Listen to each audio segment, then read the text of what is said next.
আমরা ইনশাআল্লাহ আল্লাহ যদি বাঁচায় রাখে এই 30 লক্ষ টাকা সংগ্রহ করে তবে বাড়ি ফিরবো, আল্লাহ যদি বাঁচায় রাখে। জুম করে দেখা প্রত্যেকটা মানুষ কান্না করতেছে। আশা করি এই ভিডিওটা যাদের কাছে পৌঁছাবে তাদের বিবেককে একবার হলেও নাড়া দিবে। আপনাকে এটা চোখের জল। আমি গোটা দেশের কাছে একটি কথা বলতে চাই, আমি বাঁচতে চাই, আমি আমার সন্তানের জন্য বাঁচতে চাই। আমি এদেশের লক্ষ লক্ষ মানুষের চোখের পানি পালাইছি আমার কন্টেন্ট দিয়ে।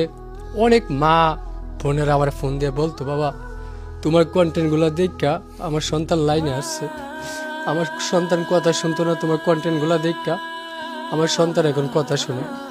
আমি সেই সব মাদের দিকে আমি তাকিয়ে বলবো, আপনারা আমার পাশে দাঁড়ান। প্রবাসী ভাইদেরকে বলবো, আপনারা আমার পাশে দাঁড়ান।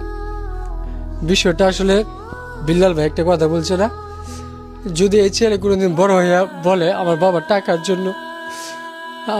টাকার জন্য বিনা চিকিৎসায় মারা গেছে, এবার তোমরা আসো বাংলাদেশ, আমার কাছ থেকে 30 লক্ষ টাকা নিয়ে যাও আর আমার বাবাকে ফিরে দাও। আপনারা কি দিতে পারবেন আমাকে? আপনারা আমার দিতে পারবেন না।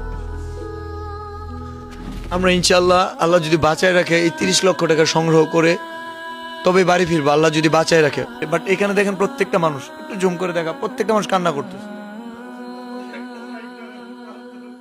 বাবু তোমার লাগে আমি কত চেষ্টা করছি, আমার ভাই তো বিল্লাল ভাই আমার লাগে, বিল্লাল ভাই লাগে আমি বাইকটা ধরে দিয়ে বিল্লাল ধরে মেয়ে থাকবে, বিল্লাল ভাই ধরে মেয়ে থাকতো না।